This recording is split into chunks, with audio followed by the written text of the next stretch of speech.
पिला माने आज आमे कोण विषय किछि जानिबा।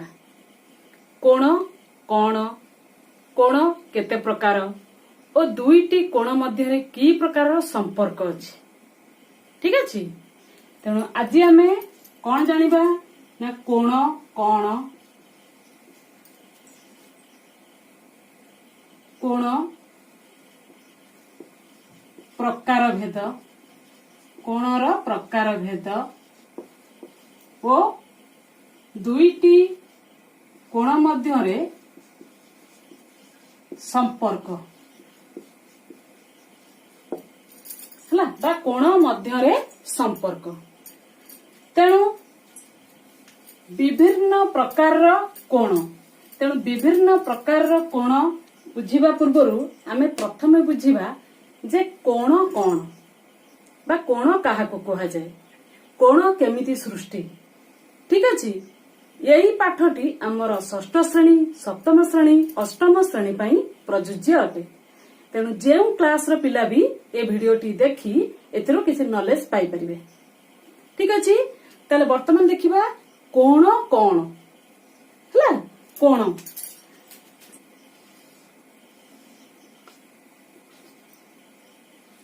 एठारे ओ बी सी। ठीक अछि। ओ बी सी बा कोणर नामकरण कोण ना बी ओ सी कोण सृष्टि हिछि। तेणु बी ओ सी कोण रे ओ बी रश्मि ओ सी रश्मि र संयोग रे बी ओ सी कोण सृष्टि होइछि। ओ बी रश्मि ओ सी रश्मि ओ हेउछि तारा साधारण ओ हेउछि तारा शीर्ष बिंदु हला ओ बी रश्मि ओ सी रश्मि र संयोग रे बी ओ सी कोण सृष्टि होइछि। ठीक अछि। आउ मध्य गोटे कोण गठन हवा पाई बा कोण तयारी हवा पाई तीनोटी बिंदु बी ओ सी जे कोनोसी तीनोटी बिंदु दरकार। तेणु सेही तीनोटी बिंदु एक सरल रेखारे अवस्थित रहिबे नाही बा नैक रेखी बिंदु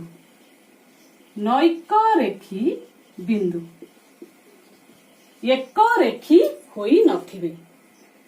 तेणु ओ बी रश्मि ओ सी रश्मि र संयोग रे बी ओ सी कोण सृष्टि ओ हेउछि तार साधारण बिंदु आउ मध्य बी बिंदु ओ सी बिंदु नैक रेखी बिंदु होइथिबे बा एक रेखा उपरिस्थ होई नथिबे।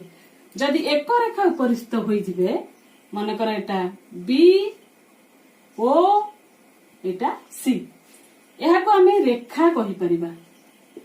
ठीक अछि। किंतु बी ओ सी एठी हमें गोटे कोण सृष्टि करि परिबा बा ए बी सी गोटे कोण सृष्टि करि परिबा। तेणु एहा को कोण कहा जाए। ठीक अछि। ताले ए गला कोण तापर आसिला कोणर प्रकार भेद कोण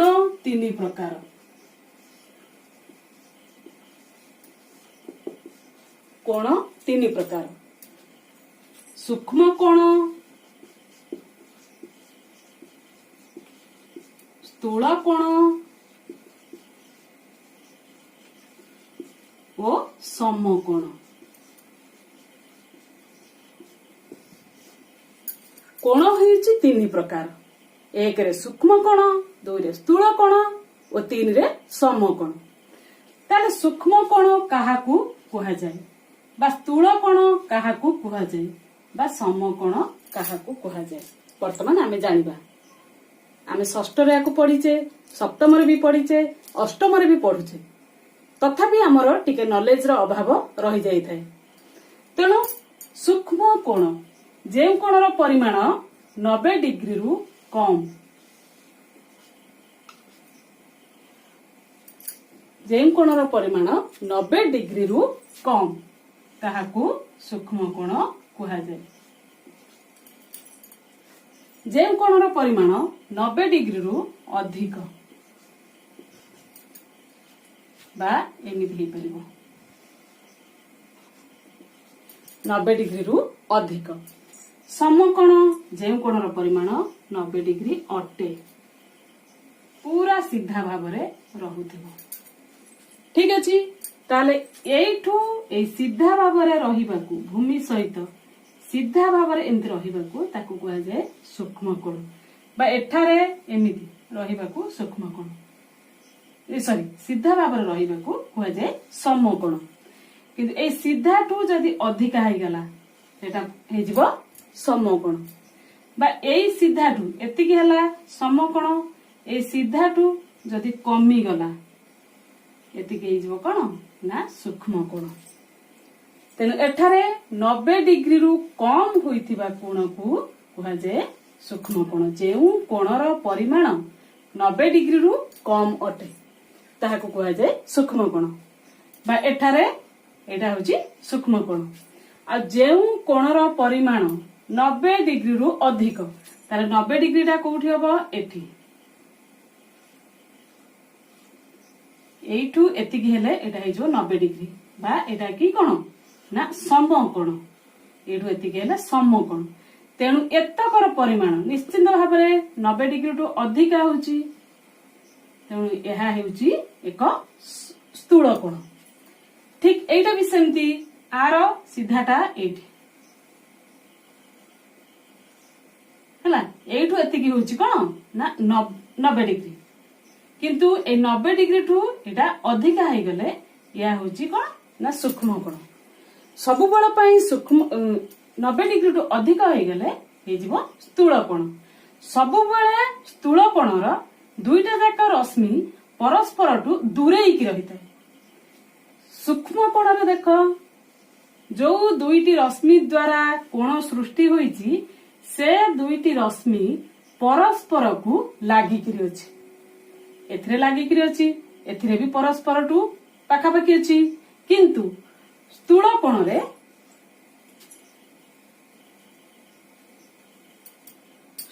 କୋଣରେ ଏଇ ଦୁଇଟି ରଶ୍ମି କଣ ହୋଇଛି ନା ପରସ୍ପର ଠାରୁ ଦୂରେଇ ରହିଅଛି, ପରସ୍ପର ଠାରୁ ଦୂରେଇକି ରହିଅଛି। କିନ୍ତୁ ସୂକ୍ଷ୍ମ କୋଣରେ ଦୁଇଟି ରଶ୍ମି ପରସ୍ପରକୁ ଠାରୁ ନିକଟତର ଅଛି। ତାହେଲେ 90 ଡିଗ୍ରୀରୁ କମ ହୋଇଥିବା କୋଣକୁ ସୂକ୍ଷ୍ମ କୋଣ କୁହାଯାଏ, 90 ଡିଗ୍ରୀରୁ ଅଧିକ ହୋଇଥିବା କୋଣର ପରିମାଣକୁ ସ୍ଥୂଳ କୋଣ କୁହାଯାଏ। ତାହେଲେ 90 ଡିଗ୍ରୀ ସହିତ ସମାନ ହୋଇଥିବା କୋଣର ପରିମାଣକୁ ସମକୋଣ କୁହାଯାଏ। ଠିକ ଅଛି, ତାହେଲେ ବର୍ତ୍ତମାନ କହିପାରିବା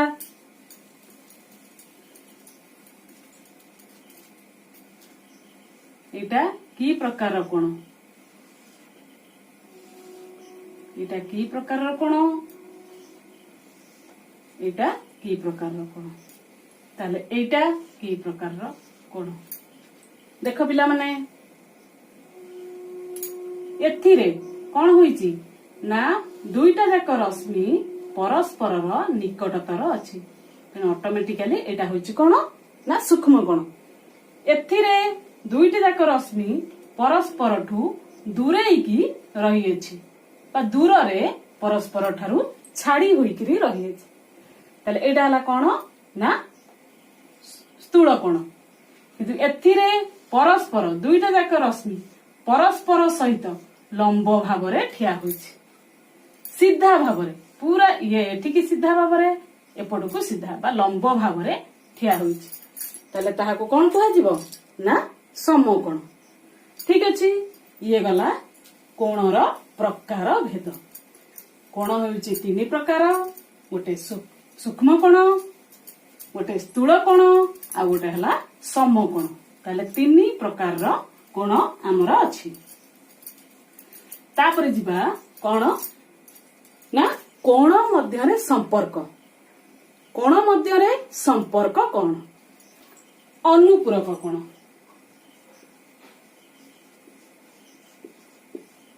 କୋଣ ମଧ୍ୟରେ ସମ୍ପର୍କ ଅନୁପୂରକ ଓ ପରିପୂରକ କୋଣ। ଅନୁପୂରକ କୋଣ, ପରିପୂରକ କୋଣ।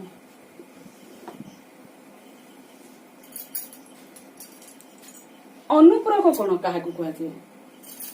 ଦୁଇଟି କୋଣ ମଧ୍ୟରେ ତୁଳନା କରିବା।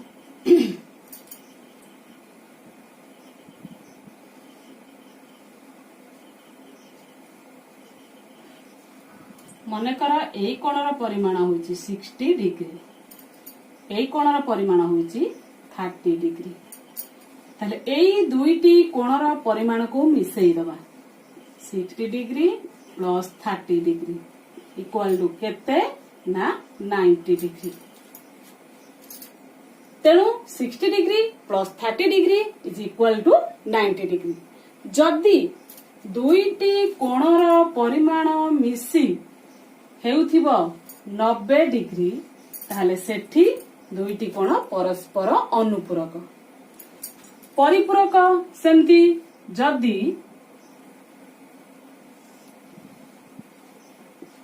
ଏଠି ଏଇ କୋଣର ପରିମାଣ ହେଉଛି 120 ଡିଗ୍ରୀ,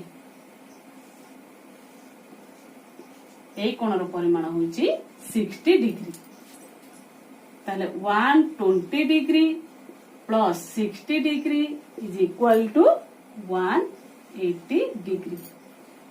जदि दुईटी कोणर परिमाण मिसी 180 डिग्री होथिबो ताले ताको कुहा जाय परिपूरक कोण बा परस्पर परिपूरक। जदि दुईटी कोण मध्यरु बा दुईटी कोणर परिमाण मिसी 90 डिग्री हेउथिबो ताले ताको कुहा जाय अनुपूरक कोण। ठीक अछि, ताले अनुपूरक कोण कोण, परिपूरक कोण कोण। अनुपूरक कोण दुईटी कोणर परिमाण मिसी 60 डिग्री दुईटी कोणर परिमाण मिसी 90 डिग्री। परिपूरक कोण दुईटी परिमाणर कोण दुईटी कोणर परिमाण मिसी 180 डिग्री ताहले परिपूरक कोण बा परस्पर दुईटी जाक कोण परस्पर परिपूरक। ठीक अछि, ताले वर्तमान आमे एभली गोटे चित्र नै जिबा 45 डिग्री, एटा भी सेमती 45 डिग्री। ताले एठी दुईटा जाक मिसी केते डिग्री हबो ना 90 डिग्री। ताहले ए कोण दुईटी जाक परस्पर की प्रकारर कोण ना परस्पर अनुपूरक कोण। एक कोण आर अनुपूरक, एक कोण आर अनुपूरक। सेमती 150 डिग्री 130 डिग्री। प्रथम कोणटीर परिमाण 50 डिग्री, द्वितीय कोणटीर परिमाण 130 डिग्री। ताले 50 डिग्री प्लस 130 डिग्री केते हेइ जिवो ना 180 डिग्री। ताले एठी ये दुईटी जाक कोण परस्पर परिपूरक। ताले 50 डिग्री रो परिपूरक कोण केते ना 130 डिग्री बा 120 डिग्री रो परिपूरक कोण केते 60 डिग्री बा 30 डिग्री रो अनुपूरक कोण केते 60 डिग्री बा 45 डिग्री रो अनुपूरक कोण केते 45 डिग्री। ठीक अछि, ताले ये गला अनुपूरक कोण परिपूरक कोण। अनुपूरक कोण कोण, परिपूरक कोण कोण। एहा होछि दुईटी कोण मध्यरे कोण ना संपर्क। दुईटी कोण परस्पर अनुपूरक ना परिपूरक। एहा थिला हमर कार्यक्रम। तापर आसीबा सेई संपर्क कोण ना सन्निहित कोण। सन्निहित कोण काहाको कुहा जाए।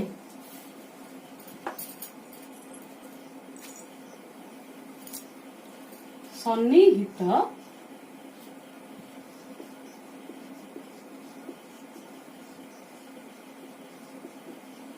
यार मध्य सेमती दुईटी कोण मध्यरे आमे तुलना करिबा। सन्निहित कोण कोण। सन्निहित एठी देखो पिला माने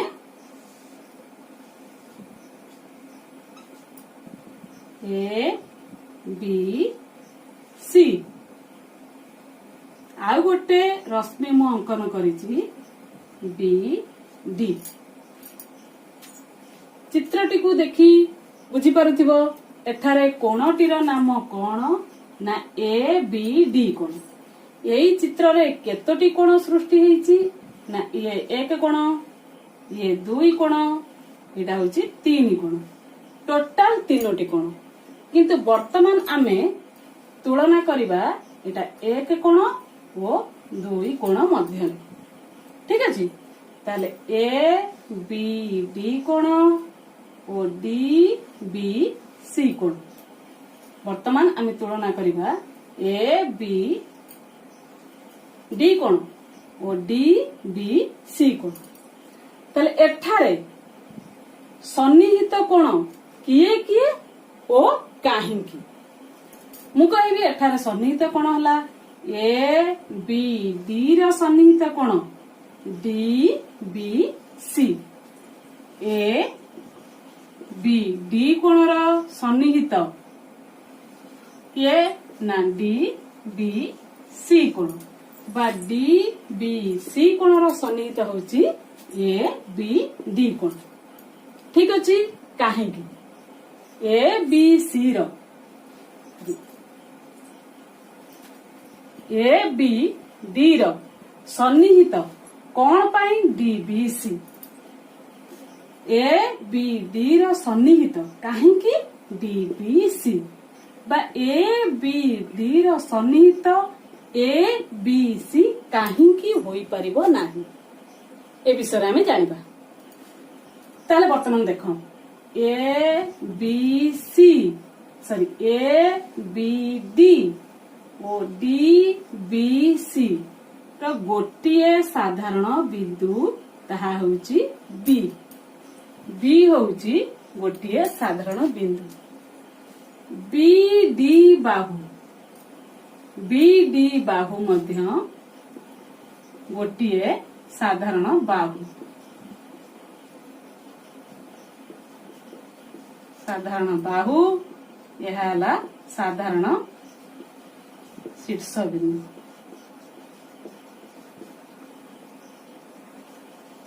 ताले बी बिंदुटी एही दुईटी कोणर साधारण बिंदु शीर्ष बिंदु ओ बी डी बाहु एही दुईटी कोणर साधारण बाहु। अर्थ एक कोण रे बी डी रहुची ओ एक कोण रे मध्य बी डी रहुची। आउ गोटे कथा हला कोण ना एई एक कोण ओ दुई कोणर अंतर्देश रे किछि साधारण अंश नाही। साधारण अंश नाही। ताले एई तीनोटी शर्त पालन करथिले ए दुईटी जाक कोण को आमे कहि परिबा सन्निहित कोण। किंतु देखो पिला माने A B D O A B C एई दुईटी कोण रे A B D O A B C B मध्य साधारण शीर्ष बिंदु आउ A B D O A B C रे ए बी मध्य साधारण बाहु। साधारण शीर्ष बिंदु अछि, साधारण बाहु अछि, किंतु एहाकू आमे कहि परिबा नाही जे परस्पर सन्निहित बोली। काहेकि कहि परिबा नाही ना एठारे एई कोण ओ एक कोण रे एतक साधारण अंश रहिलाणी कॉमन। दुईटी जाक कोण रे एतक साधारण अंश रहुछि। एई कोण ओ एई कोण रे साधारण अंश एतक रहिलाणी दुईटी जाक कोण रे। सेथि पई एई कोण ओ एई कोण को आमे सन्निहित कोण कहि परिबा नाही। ठीक अछि, ताले वर्तमान हमर सन्निहित कोण किए ना A B D O D B C. एथेर साधारण शीर्ष बिंदु गोटिए, ए साधारण शीर्ष बिंदु गोटिए जहा कि होची बी, साधारण बाहु बीडी ओ साधारण अंश किछि नाही। एथिरे किछि नाही, एथिरे भी किछि नाही। साधारण अंश दुईटी जाक कोण रे कौनसी साधारण अंश नाही। ସେଥିପାଇଁ ଏ ଦୁଇଟି କୋଣକୁ ପରସ୍ପର ସନ୍ନିହିତ କୋଣ କୁହାଯାଏ।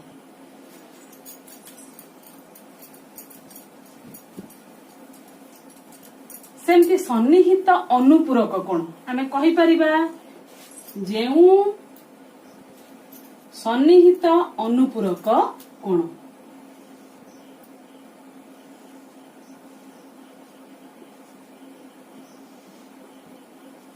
ସନ୍ନିହିତ ଅନୁପୂରକ କୋଣ ଏଠାରେ ଏହା ହେଲା 30 ଡିଗ୍ରୀ, ଏହା ହେଲା 60 ଡିଗ୍ରୀ, ଦୁଇଟା ଯାକ ମିଶି 90 ଡିଗ୍ରୀ। ଆଉ ମଧ୍ୟ ଏହା ହେଲା ସାଧାରଣ ଶୀର୍ଷ ବିନ୍ଦୁ, ଆଉ ଏଇ ବାହୁଟି ହଉଛି ସାଧାରଣ ବାହୁ ଏବଂ ଏକୋଣ ଆଉ ଏକୋଣ ମଧ୍ୟରେ କିଛି ସାଧାରଣ ଅଂଶ ନାହିଁ। ଆଉ ତା ସହିତ ଏ ଦୁଇଟି ଯାକ ମିଶିଲେ ହଉଛି 90 ଡିଗ୍ରୀ। ତାହେଲେ ଏହାକୁ ଆମେ କହିପାରିବା ସନ୍ନିହିତ ଅନୁପୂରକ କୋଣ। ଠିକ ସେମିତି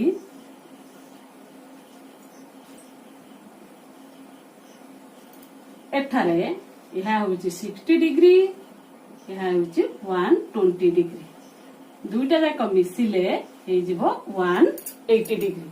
ଆଉ ମଧ୍ୟ ଏଠାରେ ଏ ବି ଏଟା ହେଲା ଓ ସି।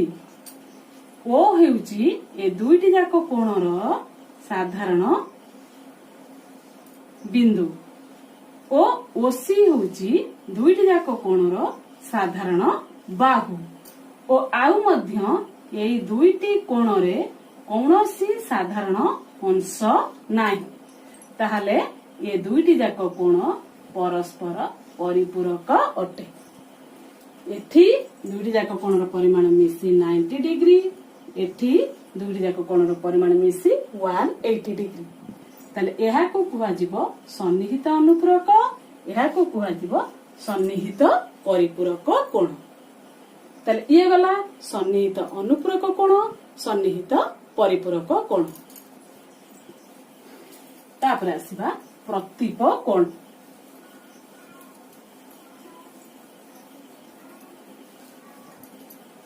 ପ୍ରତୀପ କୋଣ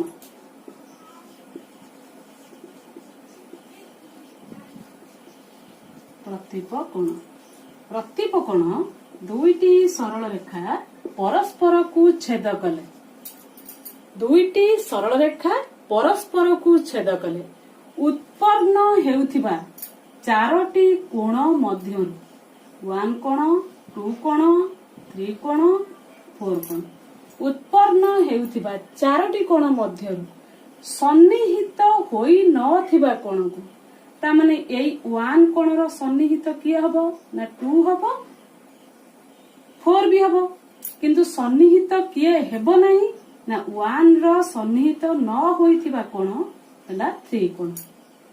ସେମିତି 2 ର ସନ୍ନିହିତ ନ ହୋଇଥିବା କୋଣ 4 କୋଣ। ତାହେଲେ 1 ର ପ୍ରତୀପ କୋଣ 3 କୋଣ, 2 ର ପ୍ରତୀପ କୋଣ 4 କୋଣ। ତାହେଲେ ପ୍ରତୀପ କୋଣ କାହାକୁ କୁହାଯାଏ ନା ଦୁଇଟି ସରଳ ରେଖା ପରସ୍ପରକୁ ଛେଦ କଲେ ସନ୍ନିହିତ ହୋଇନଥିବା କୋଣକୁ ପରସ୍ପର ପ୍ରତୀପ କୋଣ କୁହାଯାଏ। ପ୍ରତୀପ କୋଣ ବା ବିପରୀତ କୋଣ। 1 ର ବିପରୀତ 3, 2 ର ବିପରୀତ 4। ତାହେଲେ 1 ର ପ୍ରତୀପ କୋଣ ହେଲା 3, 2 ର ପ୍ରତୀପ କୋଣ 4। ଆଉ ମଧ୍ୟ ପ୍ରତୀପ କୋଣ ସଦା ସର୍ବଦା ସମ ପରିମାଣ ବିଶିଷ୍ଟ। ଯଦି ଏହା ହେଲା 70 ଡିଗ୍ରୀ ତାହେଲେ ଏଇଟା ମଧ୍ୟ ହବ 70 ଡିଗ୍ରୀ। ଯଦି ଏକୋଣ ଯାହା ହେଇଥିବ ଏକୋଣ ମଧ୍ୟ ଠିକ ସେଇଆ ହେଇଥିବ। ତାହେଲେ ପ୍ରତୀପ କୋଣର ପରିମାଣ ସଦା ସର୍ବଦା ସମାନ। ତେଣୁ ଆମର ଆଜିର କାର୍ଯ୍ୟକ୍ରମ କଣ ଥିଲା ନା କୋଣର ପ୍ରକାର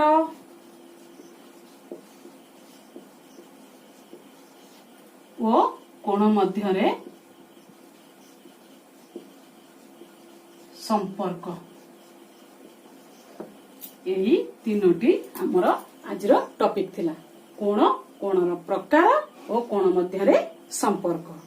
ଯଦି ଏହି ତିନୋଟି ମଧ୍ୟରୁ କୌଣସି ବି ବା କୌଣସି ବିଷୟରେ ଡାଉଟ ରୁହେ ତାହେଲେ ପିଲାମାନେ ତୁମେ କମେଣ୍ଟ ବକ୍ସରେ କମେଣ୍ଟ କରିବ ଏବଂ କିଛି ବି जदि बुझीबार थाए तुमे कमेंट बॉक्स रे मते क्वेश्चन करिकरी पचारि पारिबो।